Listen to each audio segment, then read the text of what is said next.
Okay, let's start.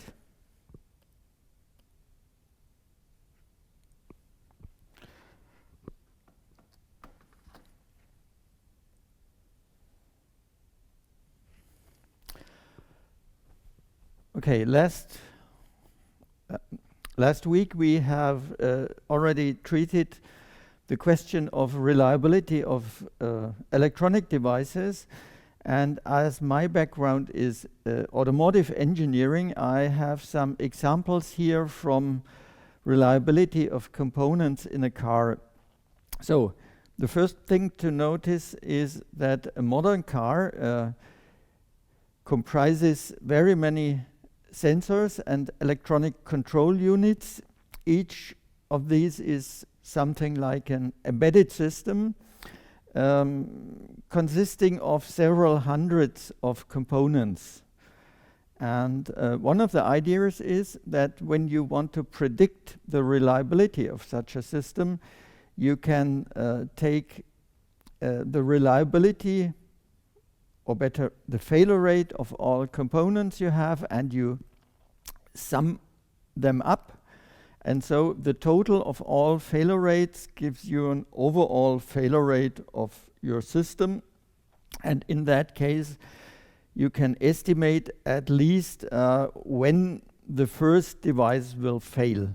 Of course, this has not really a consequence for the car, or not necessarily. For instance, imagine you have a resistor in the radio and the radio fails in a car. Normally this will not affect the driving function, and so taking the overall failure rate, it just gives you the first indication when something will happen and when you have a reason to complain, for instance, to your dealer that something broke down in your car.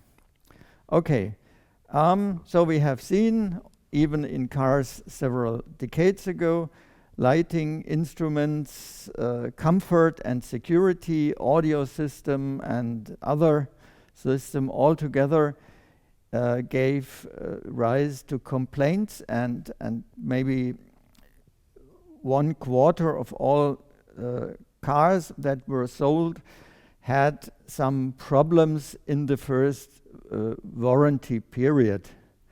The warranty period depends on the manufacturer. Some have just the minimum period that is given by law, like half a year, but some others even give you a warranty of 6 years. Okay.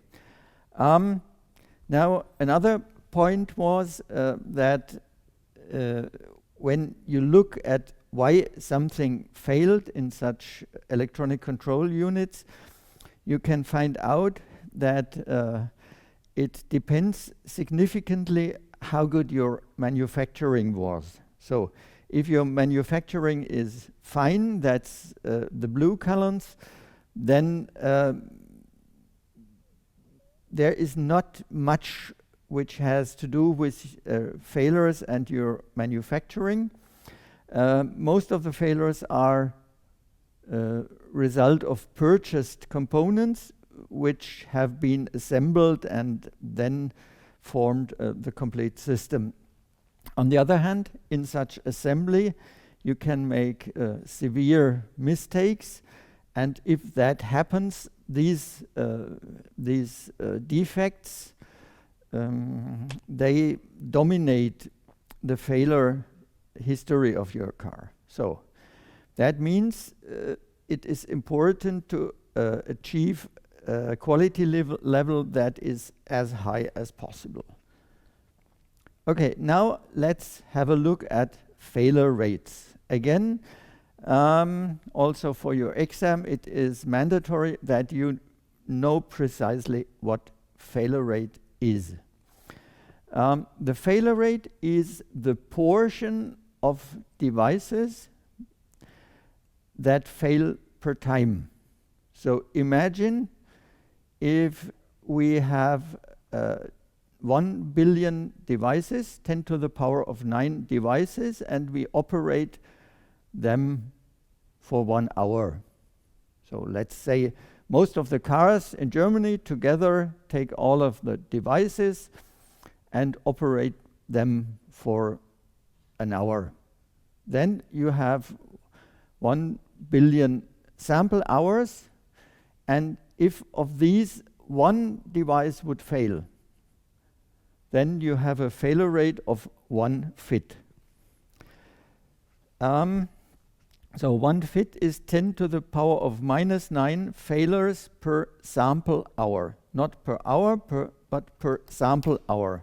That means it is related to the specimens that exist at the time when you regard the system. So it is always an instantaneous value you give here.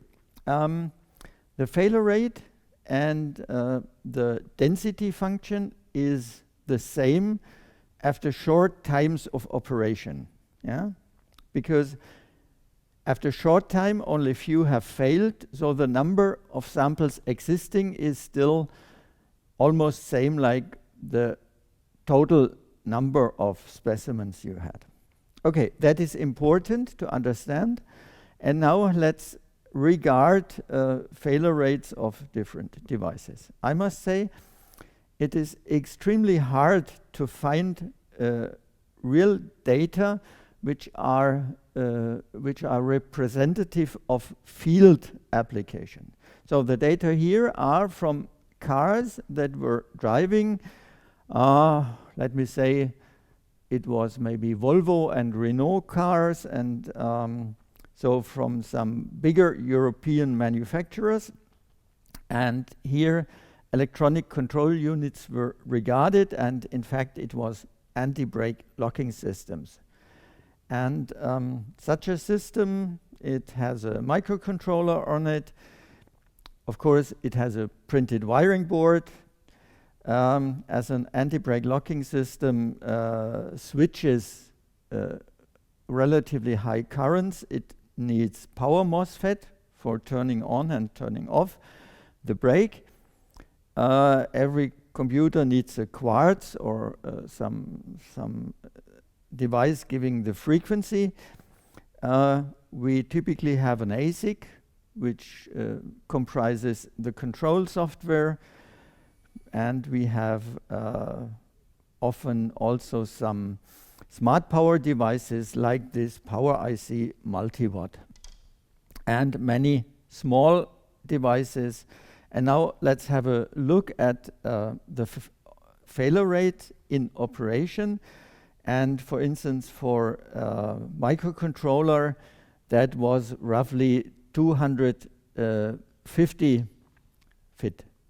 So that's a relatively high value, which is representative of integrated circuits. On the other hand, you can also see that the ASIC, which is a QFP66,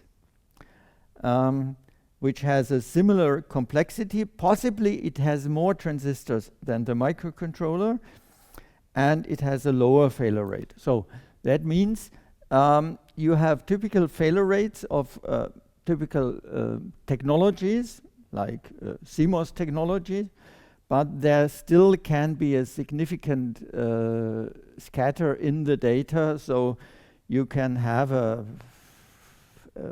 factor of 2 or 4 in between different technologies, and also in between whether it's a modern or a little older technology. You can also see this here. For instance, you have the power MOSFET TO220. That's a device that's just a transistor.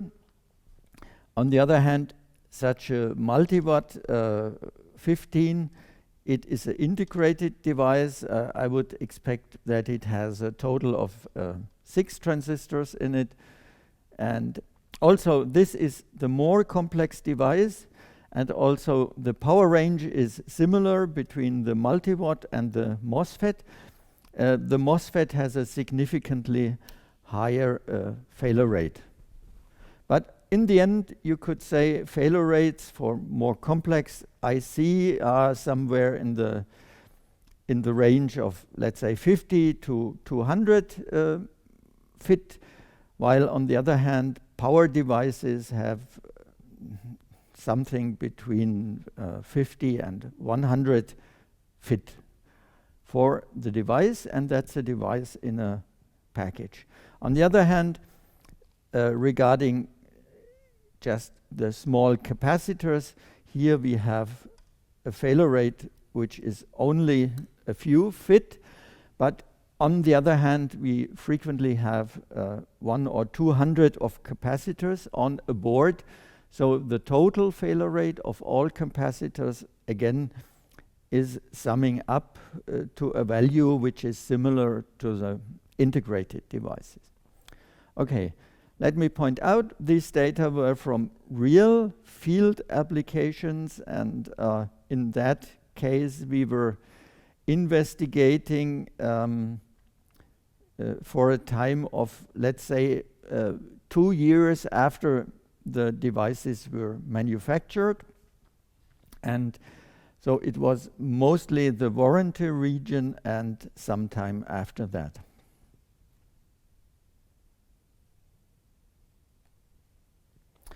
On the other hand, let me give you some other data. That was an investigation which we just did for some sensors, because we wanted to know what is the failure rate of sensors you can purchase. And now let's first have a look at something here from the bottom. That's a magnetic sensor. In fact, I could say it was a Micronas sensor for with a Hall IC. It was highly integrated, and the data in the data sheet were given with a failure rate of 2 fit, valid for an operating temperature of 65 degrees centigrade. And also a confidence level was given of 60%, and that confidence level is an upper limit for the failure rate. So you could say with a probability of 60%, the failure rate is not higher than 2 fit. But with a probability of 40%, of course, it could be higher than 2 fit. So that again means that if you give reliability data like a time or the inverse of a time, which is a rate or a failure rate, then you always must connect some probability with it. And you either have the failure probability or you give the confidence level, that is how much you can rely on the trueness of these data.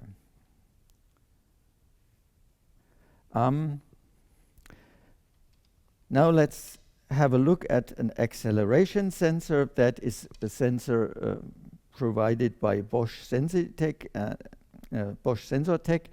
And that's a surface micromachine sensor. And now let's look at a real automotive application, let's say like 125 degrees centigrade, with a probability of 60%.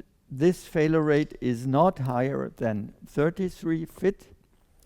But on the other hand, if you want to be more sure that the failure rate is not beyond a limit, then you must accept a failure rate of 49 fit.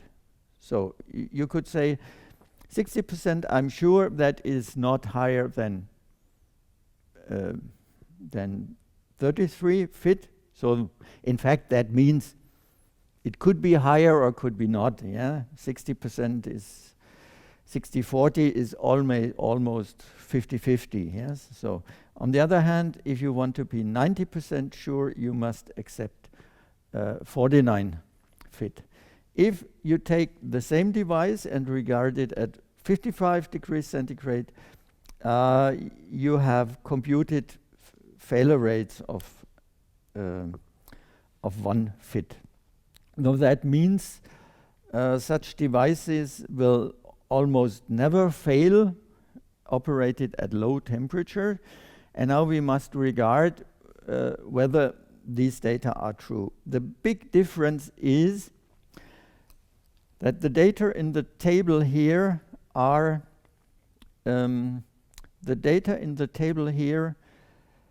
computed data. The devices were tested at a high temperature, like 125 degrees centigrade or higher, and only at high temperature in the so-called high temperature operating life test. And later on, when you regard lower temperatures, then you can give failure rates. The reason is, imagine you really have a failure rate of 1 fit. That means, for instance, you test 1 million of specimens for 1,000 hours, and then you get 1 failure. Yeah? 1 million times 1,000 is 10 to the power of 9. 1 divided by 10 to the power of 9 specimen hours is 1 fit. Will you be able to test that? Of course not, because that are the data which are just given. That are the data that are just given for one type of device. On the other hand, maybe alone Micronas has 100 different Hall sensors, and in that way, that would mean you test 100 million devices for 1,000 hours. In fact, that cannot be done. That is absolutely impossible, and for that reason, people increase the failure rate by testing at high temperature, and then we hope that this model holds. Typically, for computing failure rate at lower temperatures, we take an exponential function, and for that we need an activation energy. I will explain that in more detail a little later on. On the other hand, something interesting, that was a publication I had evaluated. That was an American research institute together with a Chinese organization. The Chinese, they built smart meters in their houses. So in fact, you could say the Chinese are more advanced in metering electricity consumption than the Germans are. And to that purpose, every house in China is provided with a smart meter. And for these smart meters, now after some years, they have a database of 500 million devices. Impressive, isn't it? So that's a really good database. And you could say, on the other hand, you could see that smart meter consists of different components. Such modules are not just a single device, but these are more or less printed wiring boards with quite a number of devices, for instance, like power devices or microcontrollers and so on. So you can be sure the measurement module, the control module, and so on, each will have a small microcontroller, and in that way you can give the data for these modules. For instance, the power module has a failure rate of almost 500 fit, and altogether we have a failure rate of roughly 2000 fit. When you take the inverse of the fit, yeah, so you take 1882 times 10 to the power of minus 9 per hour, and you take the inverse of it, then you get the mean time between failures, and that means the typical mean time to failures or mean time between failures is roughly 61 hours. That's not, I would say, that's not a very good value, but it appears to be acceptable. Okay. In that way, you could say most of the data you get for failure rate, you get from data sheets of manufacturers, and they give you really a rough guess how reliable a device is. When you want to have data which are dependable, you have to regard field failures, and these field failures are more representative because they are really created under the operating conditions which are representative here, and that means in a household typically the environment is not so bad.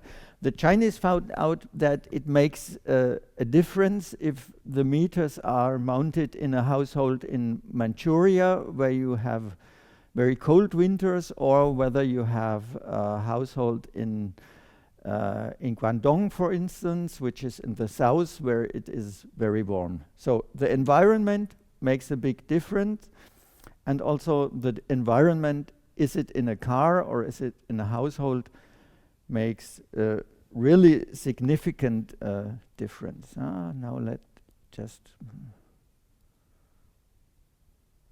let me correct that.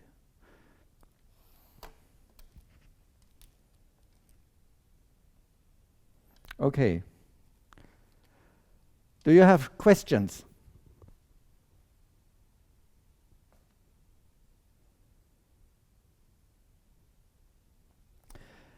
Another thing which is important is the failure rate really constant?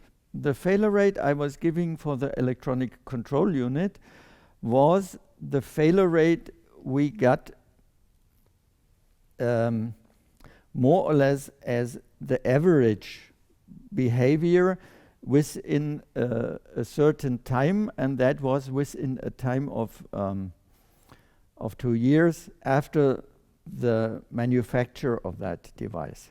Now, if we take the age of the device and assuming a typical average speed of a car, which is roughly 50 kilometers per hour, we can also compute the lifetime over mileage or over kilometers, or let me better say what we initially got was the lifetime over the kilometers of the car, and assuming 50 kilometers per hour, you can also give some time scale here.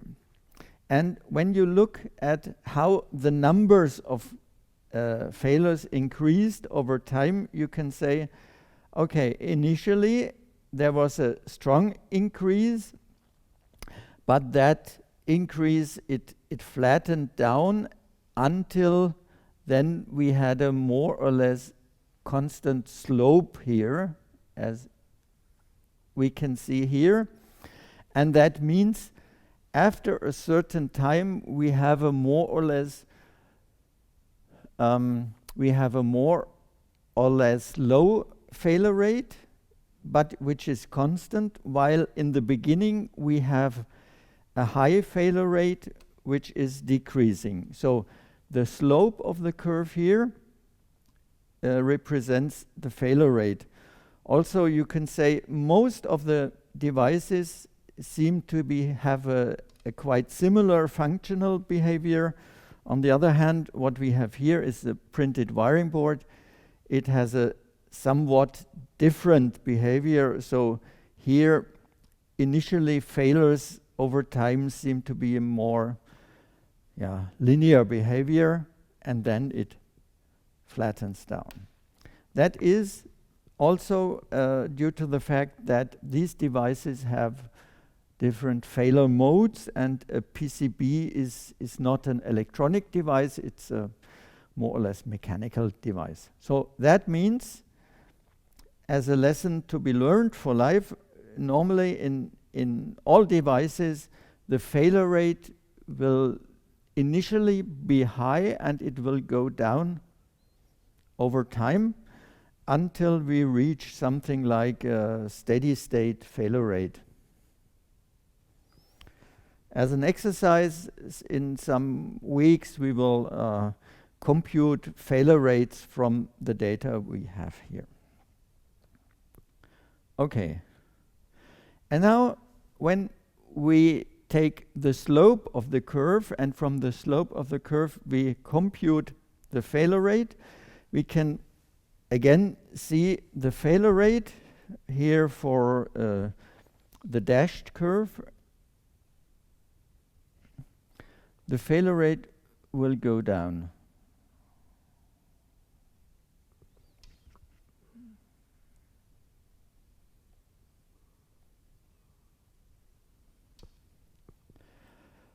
On the other hand, that will not be until eternity, but at some time, failure rate will go up. And the reason, let's first regard the question why after some time, for instance, in a car, typically in an average car, maybe after 10 or 12 years, the failure rate will go up significantly. Why is it so?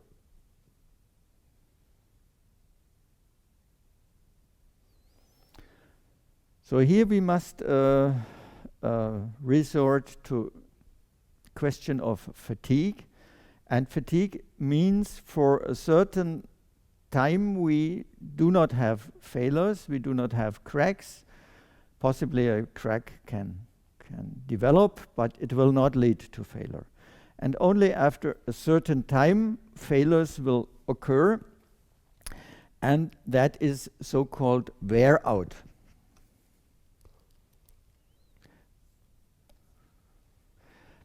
Wear out means all processes which degrade the quality of a device. So one of the wear out processes is fatigue. Another could be corrosion, for instance, but we also have something which is called wear in American or English language, which means some degradation by some abrasive processes. In Germany, that's Verschleiß means, so in Germany, these processes comprise fatigue, Ermüdung. Wear is Verschleiß, that is more a degradation from the surface, which is also used in American language for Verschleiß, but wear is also used in American language for the general degradation. And the third is corrosion, which is chemical or electrochemical processes, which are also very important in electronics. So all three processes, wear, fatigue, and corrosion, degrade a specimen over time. That degradation typically for a certain time doesn't matter very much.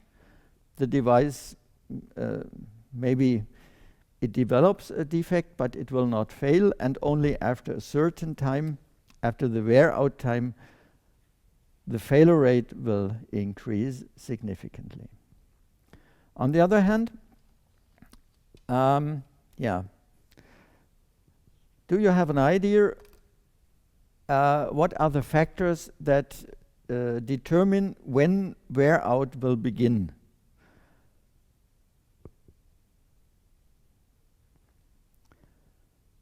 Yeah, give me some feedback.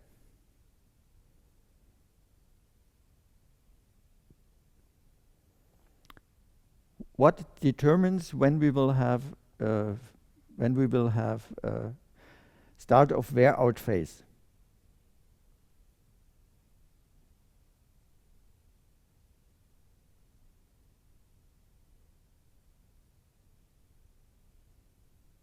No idea?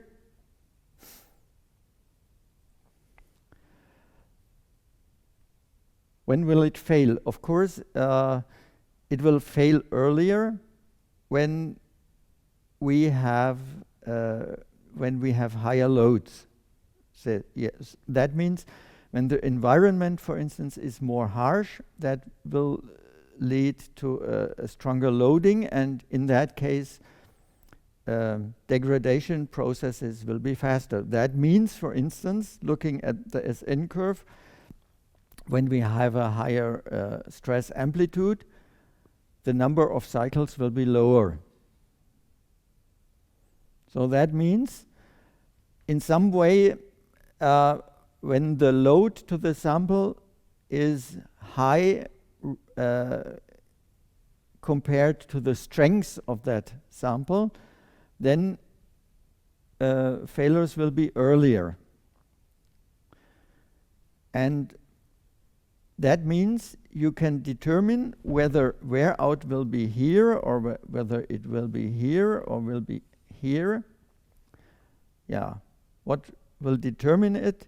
It will be determined by the design, and it will be determined by the use. Yeah. If it's used in a harsh environment, of course it will fail earlier. And the worst case is when it was not designed for a harsh environment, but it is used in a harsh environment. On the other hand, what is good if you have a design that is made for harsh environment, but on the other hand, it is only used in very mild use conditions. Yeah. So let's say you have a Toyota Land Cruiser and you only use it in the city. So that would mean probably that car will live for a very long time because it is not loaded very high. Okay, that was the wear out phase. On the other hand, we have the early failure phase. So we find that from the specimens we have created, a certain portion will fail very early. And why could some fail earlier than others? Do you have an idea?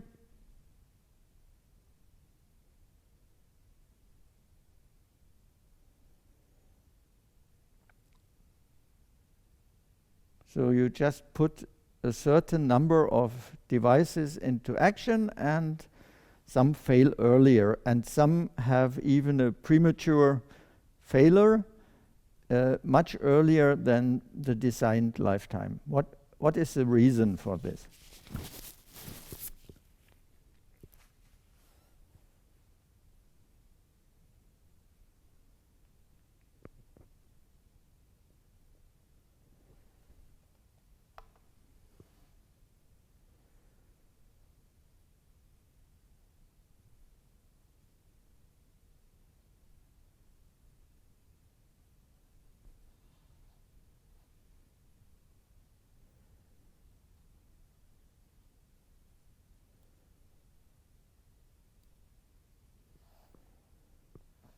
No idea? Are you still there? Yeah, please speak louder. I can hardly.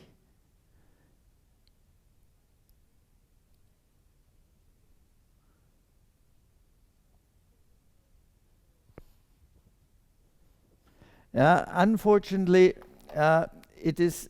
I just was hearing that you said something, but due to some reason, I have no chance to hear you. Evidently, my sound is clear enough, but so at least I'm sure you are still there and can listen to me. So I will just proceed. What is the reason of early failures? Now you have to regard production. When you look at the quality of production, you could say when you produce 1 million parts, they all have different quality. Normally, you should have an average quality, and that average quality is just better than a minimum quality. But you can never be sure that there aren't some specimens which are worse than minimum quality. Yeah? And here you could say such, if some specimen or some device is worse than minimum quality, you can expect that it will also fail earlier. Yeah? So you have a distribution of your quality, and when the quality is lower, you can expect that also the lifetime of the specimen is lower, and when its lifetime is lower, of course, its failure rate is higher. And now, again, regard a sample of 1 million devices, and in these devices are maybe a few hundred that are worse, and that will fail early, and that will happen when you put it into operation. So the worst will fail first, and then the one which are somewhat better but still not good, and so on.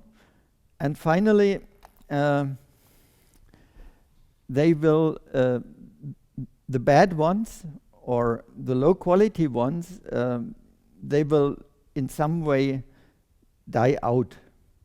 That's also the reason why in reliability engineering we talk about infant mortality. So you could say infant mortality, like in real life, is higher for new devices, and the reason is that the ones that fail earlier are not perfect. Okay, once they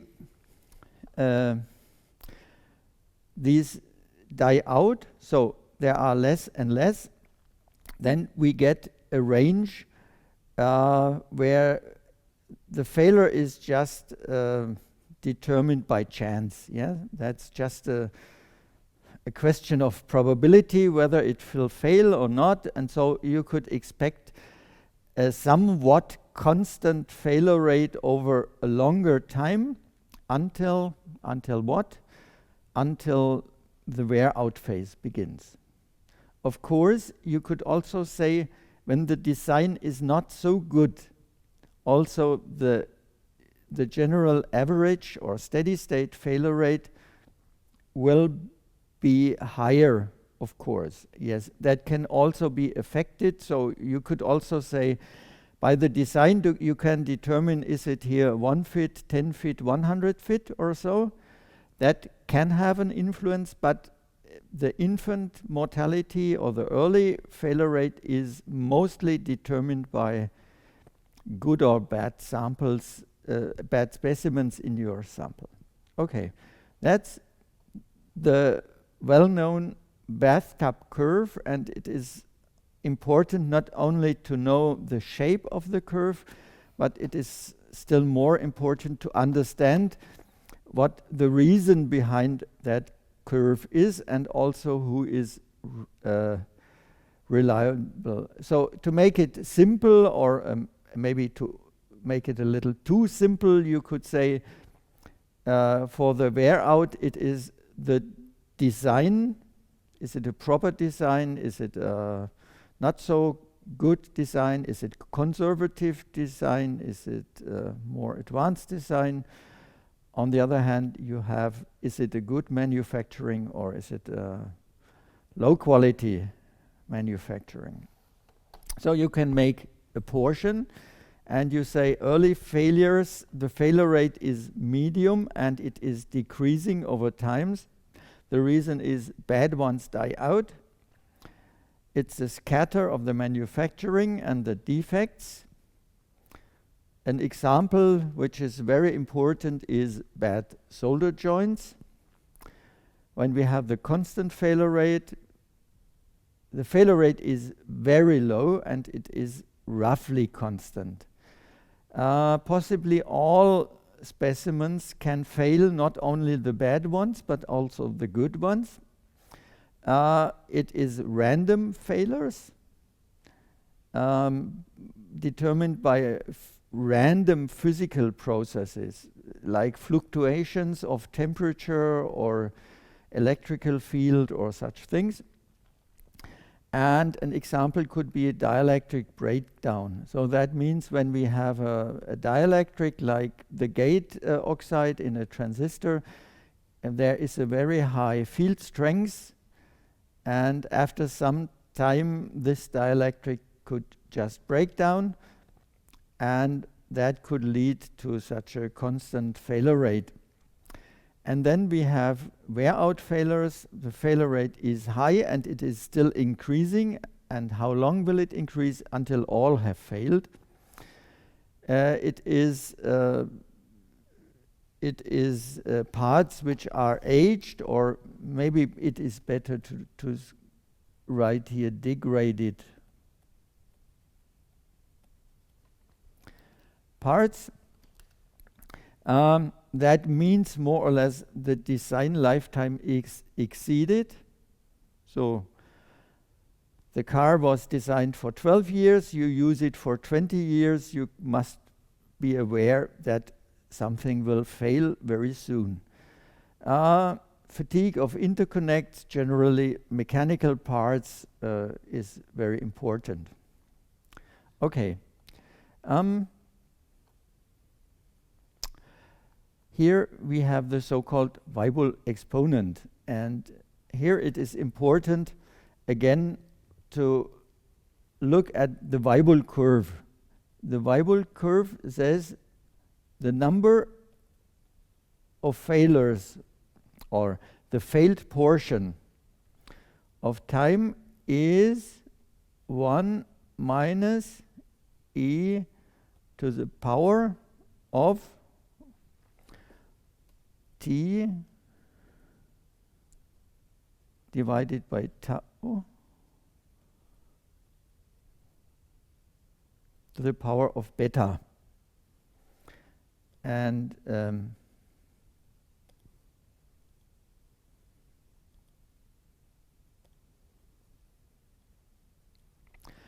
this beta, if it's 1, the failure rate is constant. If the beta is below 1, lambda decreases. And if the beta is larger than 1, the failure rate increases.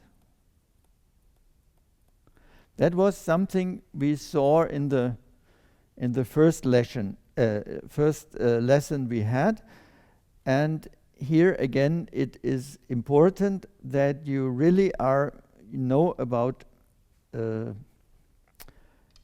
this Weibull curve. That f of t is also called the failure function.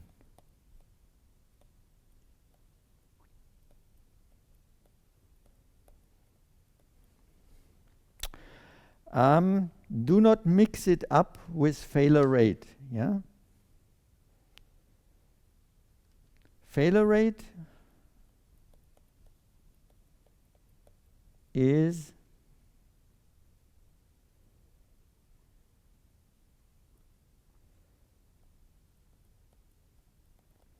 the first derivative of this failure function divided by R of t. And R of t again is 1 minus f of t. So you take the first derivative, that would be f of lowercase f of t, but you relate it to the portion that is still surviving, and that is R of t. What I do not like is when you come into the exam and some mix up failure function and failure rate all of the time. That shows to me that there is not a good understanding of mathematics behind, and that's always a bad sign for the turnout of such an exam. And so in that case, it is very much important you know about these basic functions, because they are also the basis for the understanding of most of the stuff we treat here. Okay, let me say the following. There was an investigation by Mr. Pauli of the Bosch company. He did his PhD a little after I did mine, and that was a very impressive investigation, and it stimulated me to do a similar investigation when I was in Daimler-Benz company. But Mr. Pauli, he found out that for the failure rate for the initial failure rate of most ECU devices, you can assume early failures with a beta of 0.5, which is a very much representative value. It's not true all of the times, but it is valid very often. And he found that a temperature dependency is not too strong, but it is weaker than we normally assume it in failure rate extrapolation. And he found failure rate doubles when we increase temperature 25 to 30 Kelvin. Okay, here we see some failure modes, and that's the question, why will it fail? So we, as engineering means, we do not just treat numbers, but we need to regard causes. And here, for instance, that is 2 images from a temperature camera where we can see how hot a device was. That was a part we had in an electro vehicle. It was already some time ago, but it was an investigation of one of my PhD students, and we had this chip under the temperature camera, and suddenly there was a flash. And when the flash was over and we regarded it, we could see there was a big hole in that semiconductor. And when we further analyzed it, we could see that there evidently were some small defects in the passivation here, and that these defects were the initial cause why this device here failed. Okay, so here we can say it was something like burnout of a transistor. On the other hand, if we have another transistor, we can have just a crack going through it, and that is a crack as a result of stress.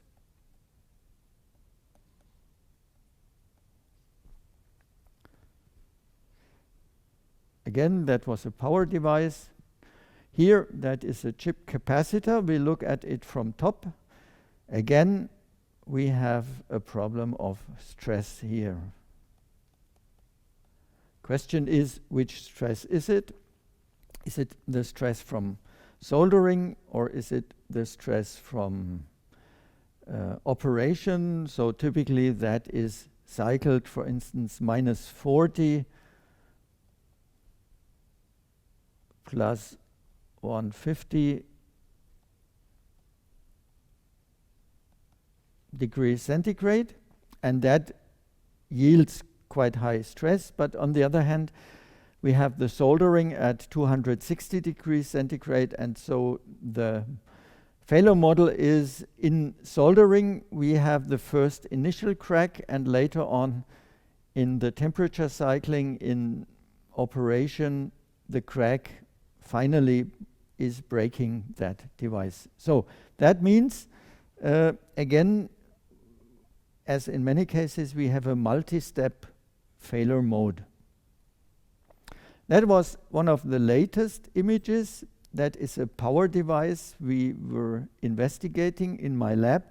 In fact, it is something which is not state-of-the-art yet. That is high power devices made on printed wiring board.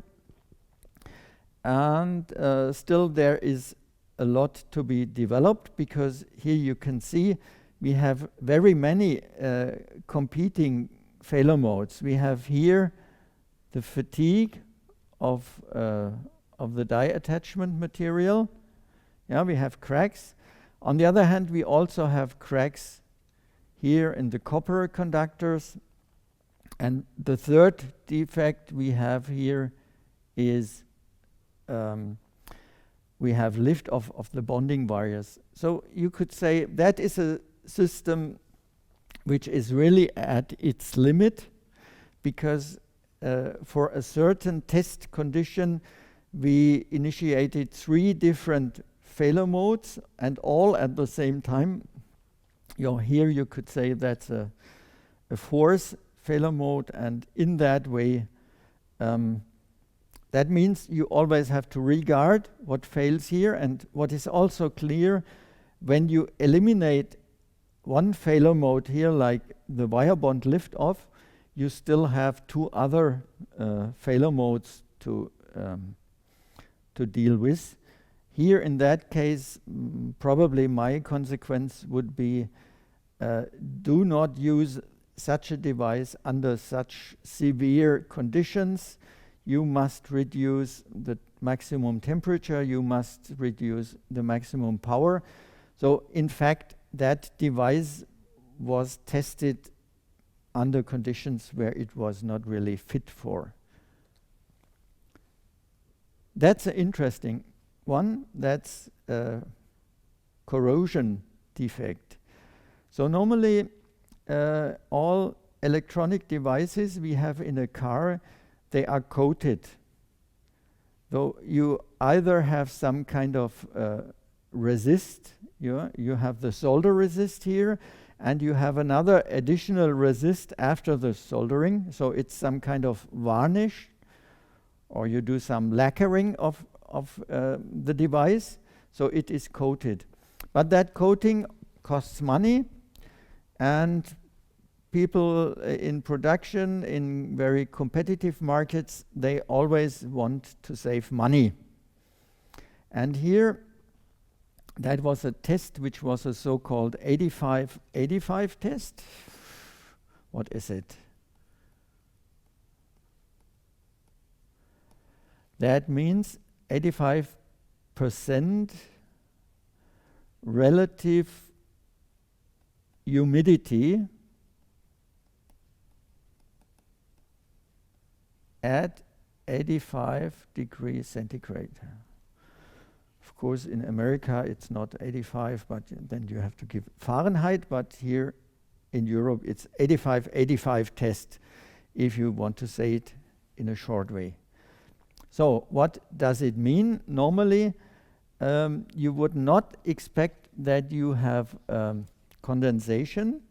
So you would expect that you have no liquid water, because you are still on the dry side. In fact, it's not true. At 85% relative humidity, you must expect that you can have a water film. And it is adsorbed water.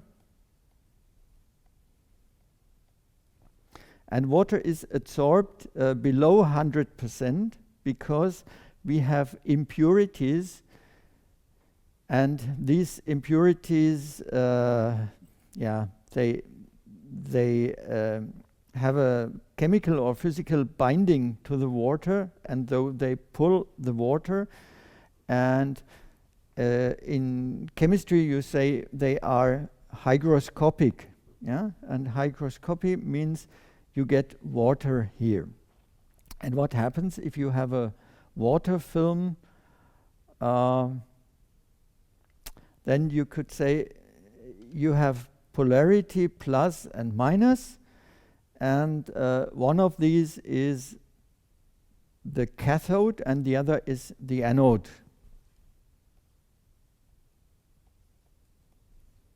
At the anode you have oxidation. At the cathode you have reduction. And that means, for instance, when you have a certain polarity, you have something like a tin. Let's do it red. You have a tin, yeah, here, tin, that is dissolved, and the tin moves here. And the tin is first deposited here, and here, and here, and here, and here, and here. And here a crystal of tin is growing. These crystals, you can also see them here on top. You can see it here. Yeah, it is growing this direction. You can see it in a scanning electron microscope, and you can also analyze what the elements are. And the most relevant elements we see here are chlorine, which makes the water electrically conductive, and it's tin and lead, which are dissolved and electrodeposited. And in that way, such a dendrite is growing. When it creates a short circuit, what will happen? It will just blow like a fuse, so it will evaporate, and then the process starts new. That's a failure we do not like very much. We do not like any failure, but this is a very special one, because when the crystal evaporates, it's gone. You cannot find it. Maybe if you take such micro analysis, you can find some residues of it, yeah, like tin, lead, and chlorine. And that's a bad sign, because you had impurities here. Evidently, the impurities were from your process, and in the end, that was leading to a corrosion process. The consequence for our investigation was we cannot avoid coating of our electronics.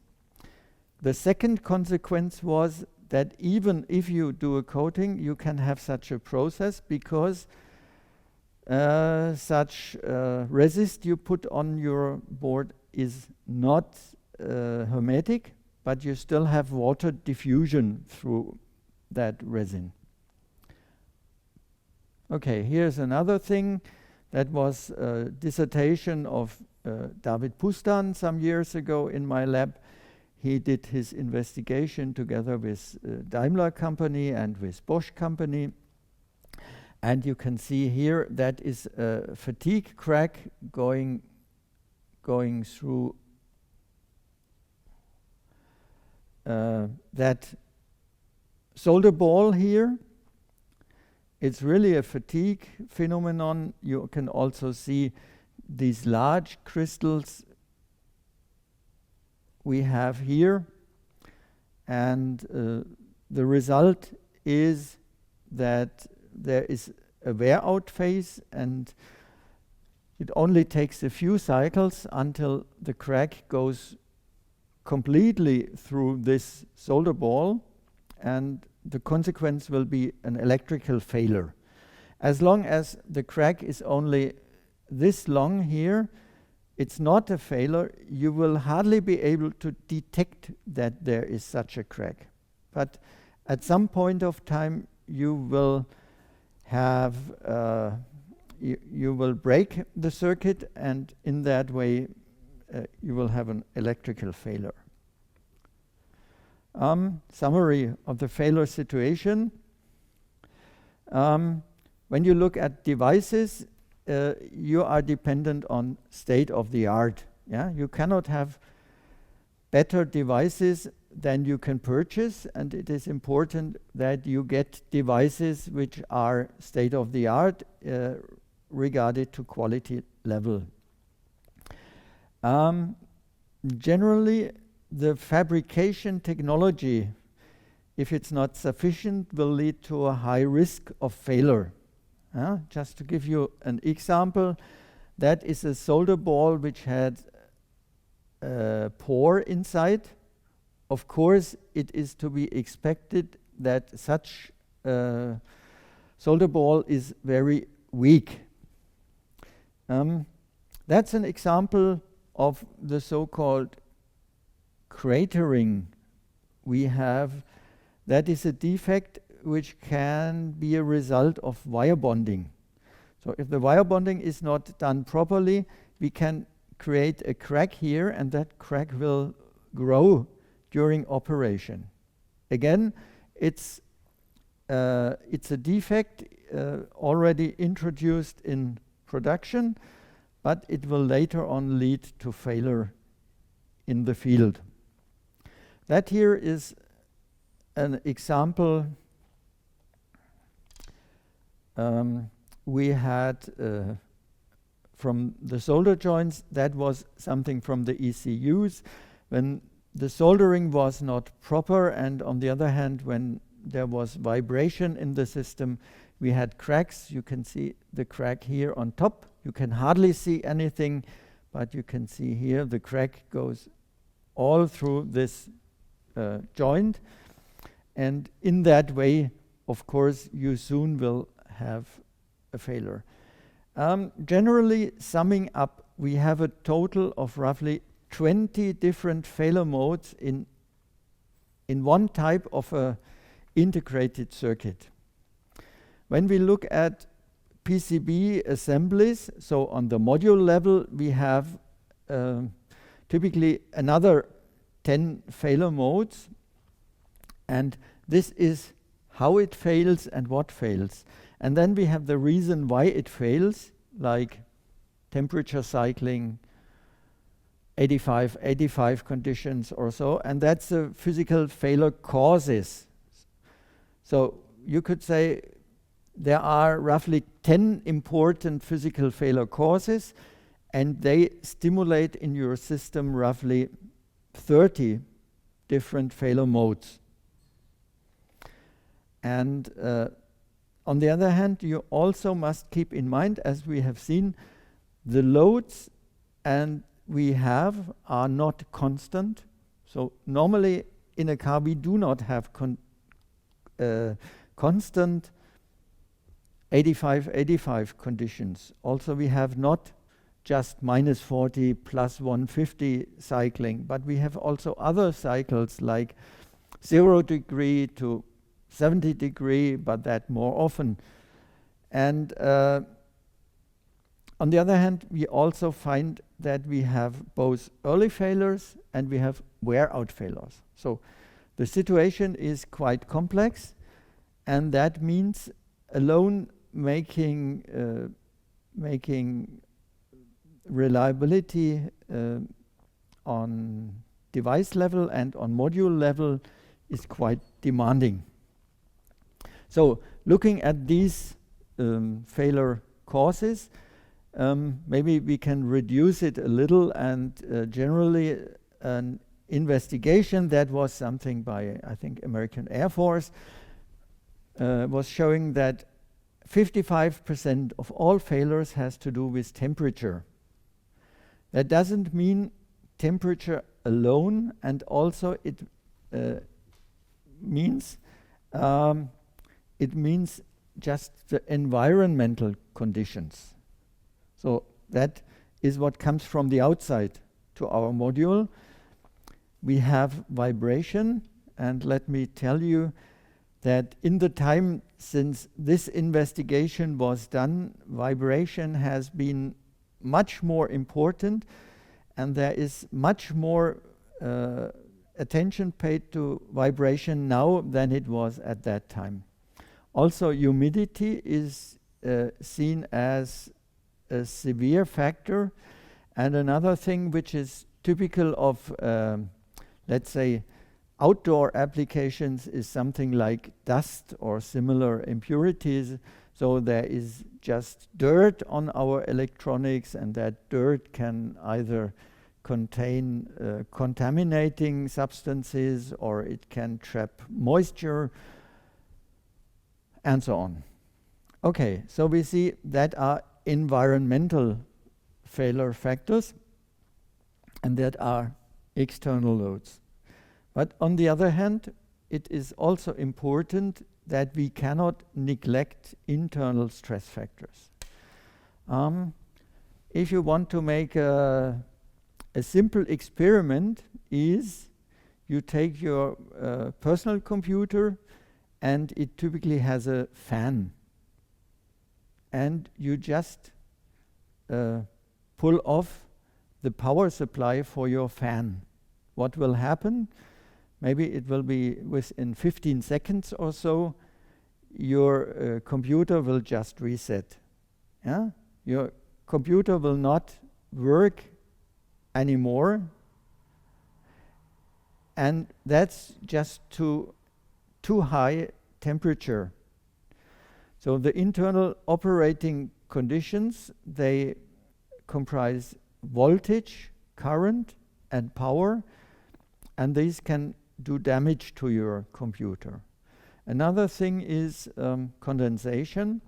For instance, if your device is cold and you bring it into a damp atmosphere, you will have condensation, so water will condensate, and that means if your electrodes are not protected against condensation, you will have a short circuit, for instance, or you will have corrosion. You can have mechanical stress due to CTE, and that means the internal stress factors are also important. So when you do a proper design, that always means the design must be adequate for the loading factors or adequate for the stress factors, and here one must take into account internal and external stress factors, and it's very important to know these, and that's the reason, for instance, why so much simulation is done in the design of electronic devices. What is also important is to regard degradation. Degradation, what does it mean? That means your device becomes worse and worse due to operation. In the case of a crack, it is quite straightforward. The crack initially is low, it's short. It increases per cycle. Just to give you a guess, maybe it's 10 to 100 nanometers per cycle. But after a limited number of cycles, maybe 100,000 or so, the crack length will come into the millimeter range, and then it will be dangerous, because then it can lead to instantaneous failure, not only to fatigue failure, but then we will have instantaneous failure.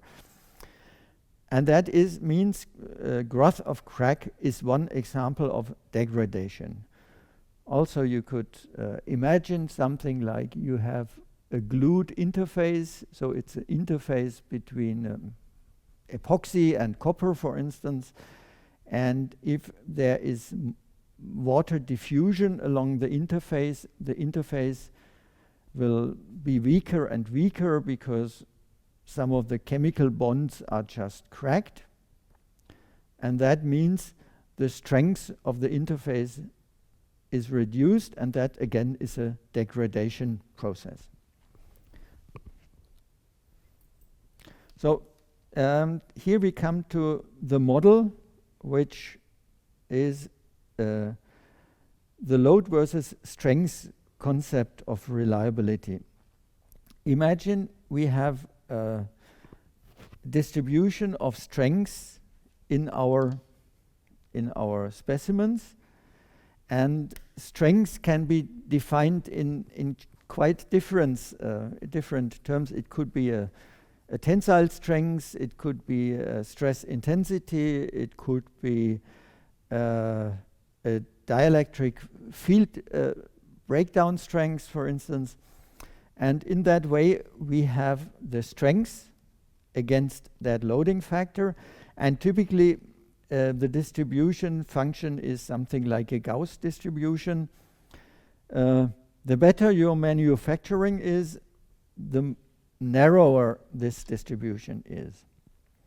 On the other hand, we have loads, and just imagine these loads will repeat, and the loads are not always the same, like we can see, for instance, in that wheel of the railroad, but all of the time the load is somewhat different, and we could also assume some distribution of load, like Weibull distribution or also Gauss distribution.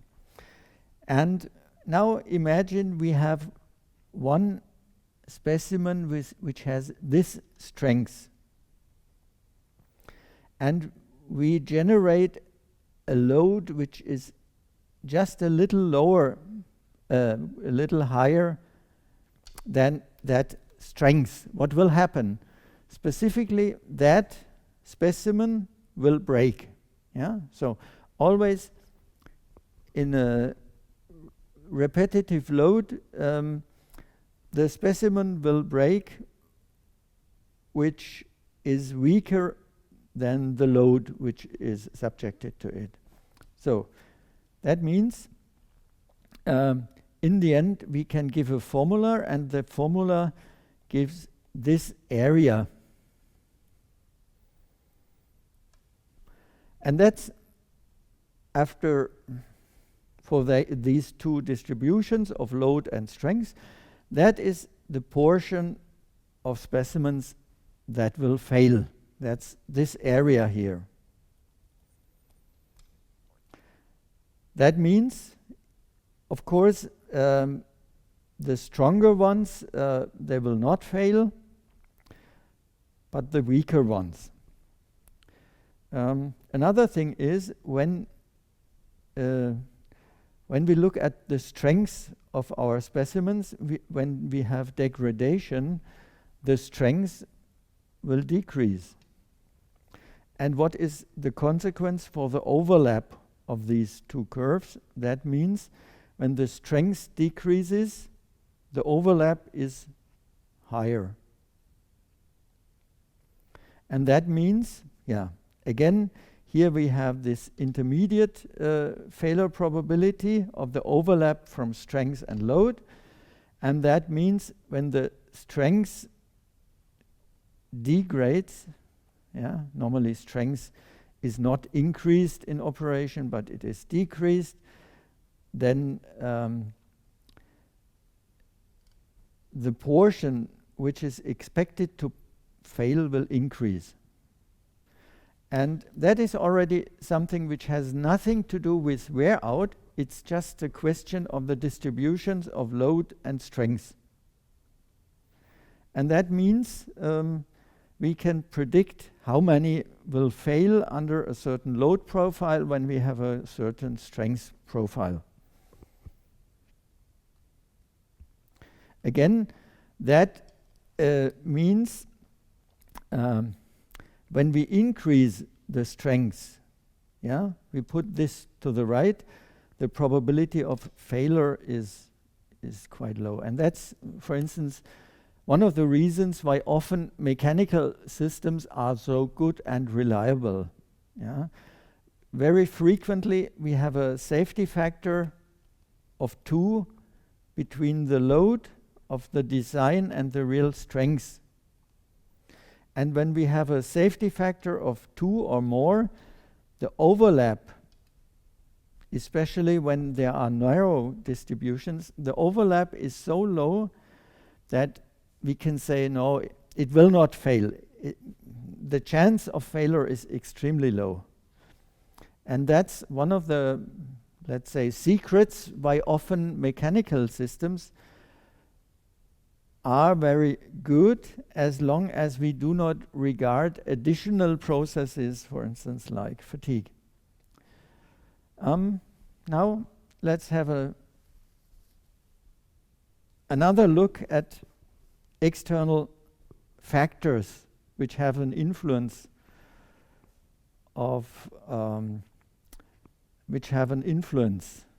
And one of the factors which is important is temperature, and as we know, the higher the temperature is, the lower is the lifetime and the higher is the failure rate. And a typical formula gives which gives the temperature dependency is the so-called Arrhenius function. Arrhenius was a Swedish professor of chemistry, and he found that exponential behavior. So he said, if you have a certain process, that speed of the process is increased with the exponent of -1 divided by temperature. In detail, it's e to the power of -q divided by RT. R is a constant, which is the gas constant.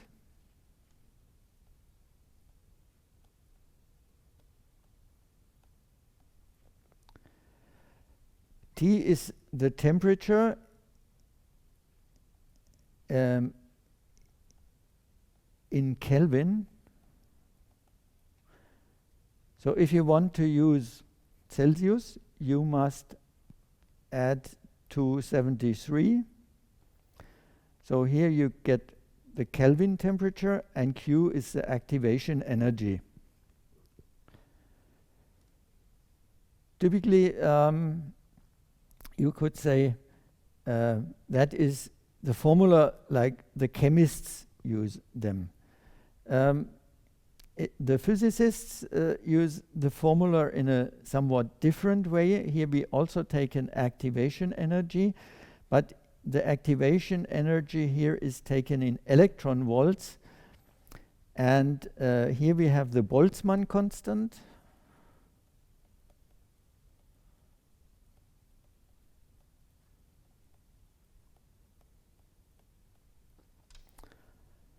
And that is given in electron volt per Kelvin, while the gas constant is given in joule per mole and Kelvin, and mole is a certain number of atoms or molecules we have here.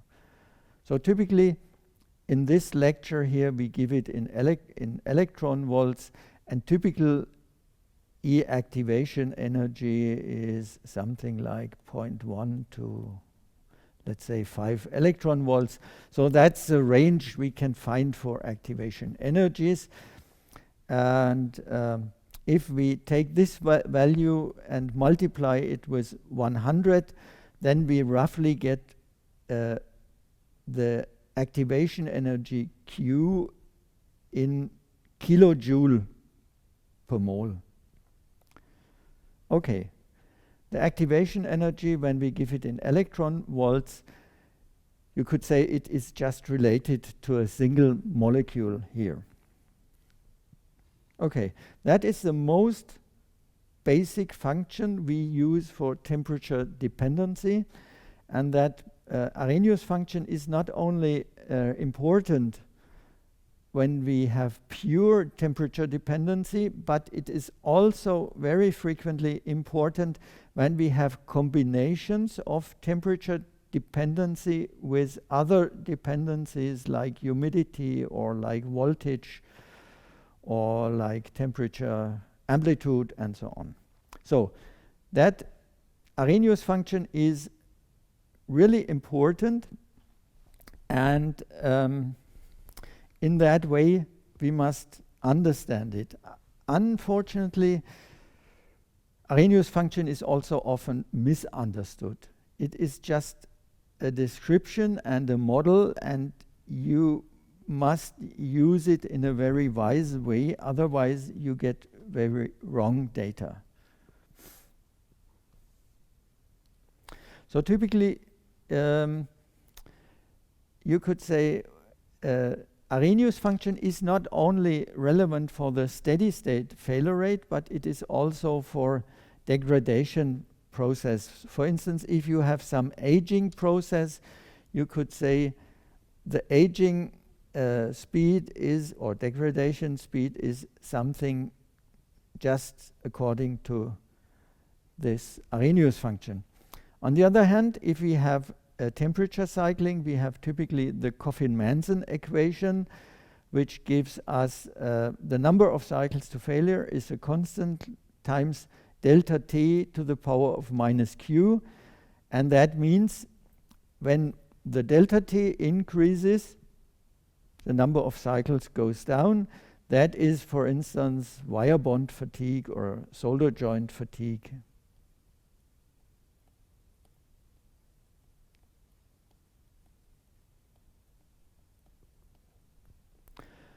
So it's a typically temperature cycling fatigue, but it also could be power cycling. And then there was a American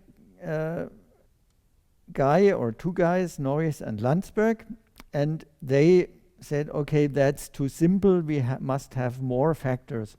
And so they were combining a function which says the number of cycles of failure is depending on the frequency.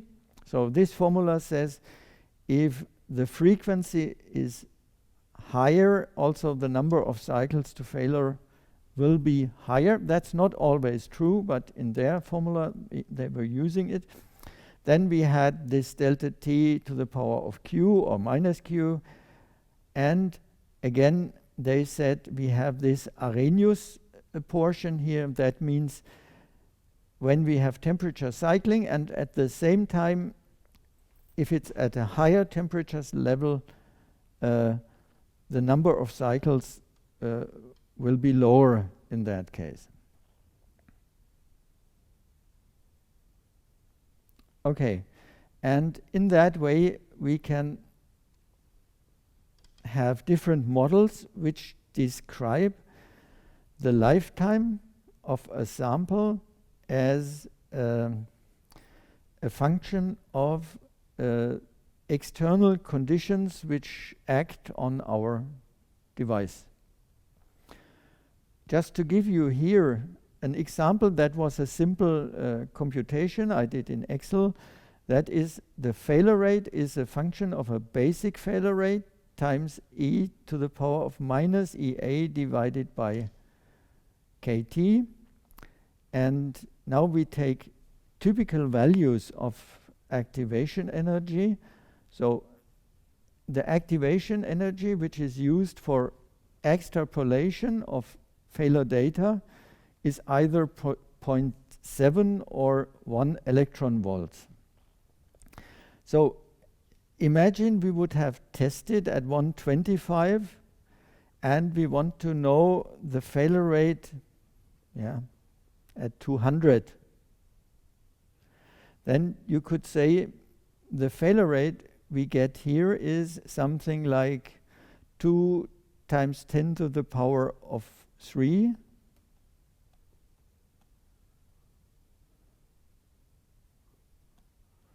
And in the second case, it would be 1 times 10 to the power of 4. And there is a factor of 5. Yeah? That means, in that case, just by a very low difference in the activation energy, in the extrapolation we are wrong by a factor of 5.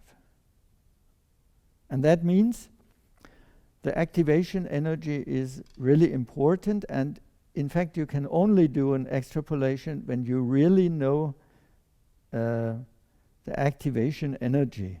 And that means the activation energy must be determined for every failure process. But on the other hand, that is not done in reality, but in reality people use 0.7 electron volts or 1 electron volts for the data they give in the data sheet. And so you must be aware that first of all, when you look at such a data sheet, you must look what was the activation energy used for that. If the data sheet doesn't give that information, you can drop the information. It's worthless. If you have it, you still must be aware that it is only an assumed activation energy. That's not the real activation energy. And that means your extrapolation of failure rate can be wrong by orders of magnitude. And the third thing which is important is that such a failure rate is only based on temperature testing, but it is not based on use conditions which you have in the field. Okay, again here I have lots of equations which give details how we can describe failure rate or the inverse failure rate. When we say the inverse of the failure rate is mean time to failure, we have first of all Arrhenius, that is not given here, but on the other hand we have more extended models. For instance, here in electromigration we have the current density. Yeah, the higher the current density in a conductor is, the lower will be the lifetime. We have another thing which is in the breakdown of dielectrics. We have again the Arrhenius portion, but on the other hand we have also the voltage portion. So increasing the voltage of testing or the field strength of testing will decrease the mean time to failure exponentially, and it will increase the failure rate exponentially. Yeah, so we have an exponential acceleration with the load factor, voltage, or electrical field strength. There are different models here. Normally both should be addressed. Then we have electrochemical models. For instance, this one says if the humidity increases, we have a significant decrease of the mean time to failure. Yeah, the more dry it is, the better it is for electrochemical models. And then we have again here just metallurgy. That's a Arrhenius function. Fatigue is a special thing. We have Baskin's SN curve, or in German Wöhler curve.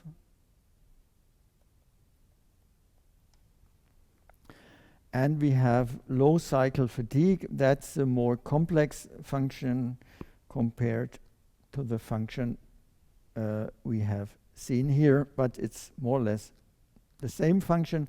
That one here is taken from the assembly and packaging lecture. So that means we have many models, and when we want to predict lifetime under certain environmental conditions, we must first determine what do we expect. Do we expect electromigration? Do we expect dielectric breakdown? Do we expect corrosion? Do we expect just diffusion or fatigue? And in that way, we must use the proper function, and based on that function, we can try out to extrapolate our lifetime or to interpolate it for certain conditions which are not equal to our test conditions. But we always must be aware that these are only crude approximations, and that the basic data for these models must be determined specifically on our specimens for which we want to make the prediction. We cannot just take models from literature, because these would have completely other parameters. Okay, in that way, let me finish with some warning. So generally, the situation to get failure data and to get failure models is not very good. At least all of the information which is there can be used, but it must be used with caution, because otherwise we could get completely wrong results. Generally, that whole field of research is called physics of failure. In fact, it's not only physics, but it's also physical chemistry and physics and chemistry and metallurgy. But physics of failure is the only way to deal with the real behavior of specimens when you want to predict reliability. Okay, for today, thanks for your attention. Goodbye.